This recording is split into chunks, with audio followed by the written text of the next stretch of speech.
Hey guys, it's Jungle Jill and this is Fluffy. So we are still in Boston for our missions, and you guys learned about the individuals who helped set up the churches there in Boston. But while we were there, we lost Jungle Joe. I have no idea where he is, but we're still gonna go and carry on to our next destination. So today we are going to China. So we have to get in our helicopter, okay? Y'all ready? 1, 2, 3.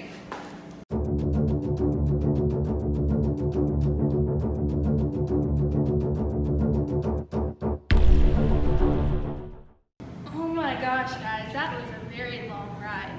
So we are in Pingtu, China today. And today we are going to be talking about Lottie Moon. Now, Lottie Moon was a missionary for the Foreign Mission Board, but we'll learn more about that later. So, we're going to actually go somewhere in China, and we're going to talk more about Lottie Moon. So, we'll see you guys in a bit. Come with us.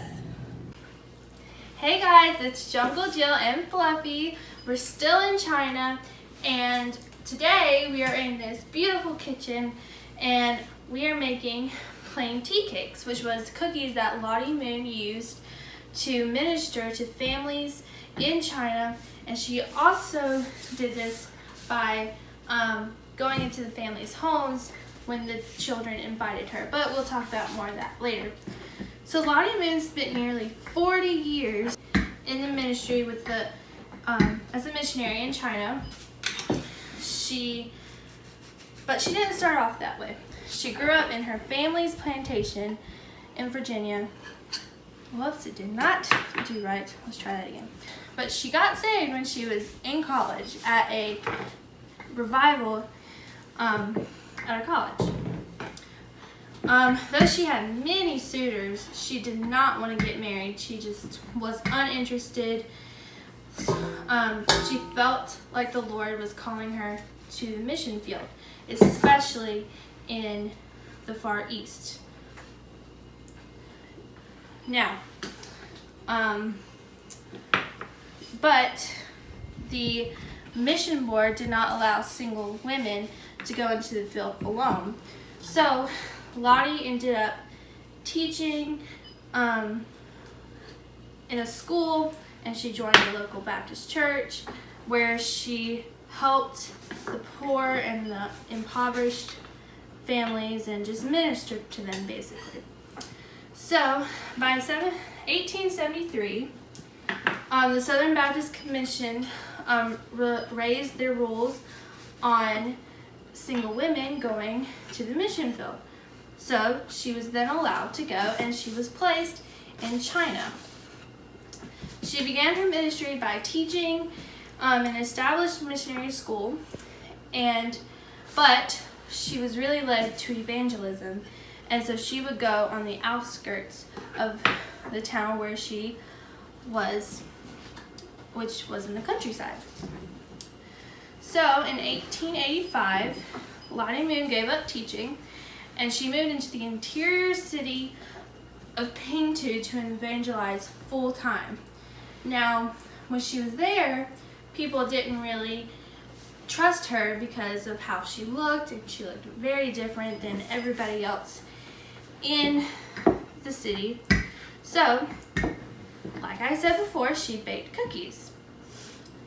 And these cookies, like the smell of the cookies brought the children of the city in, and then she shared the gospel with them, and then she was able to share the gospel as well with their families. She wrote letters to home frequently telling the Foreign Mission Board about the hardship that the people of China were going through, and what their physical needs was and what their spiritual needs were as well. So on her way home from China, the Foreign Mission Board said she had to come home. So she came home, she was on the way home, and the Chinese people were starving to death, and so she starved herself to death to give the Chinese people food so they could survive. and she weighed only 50 pounds. Alright, so Lottie Moon died on Christmas Eve. She died on Christmas Eve. She starved herself to death so the Chinese people could eat.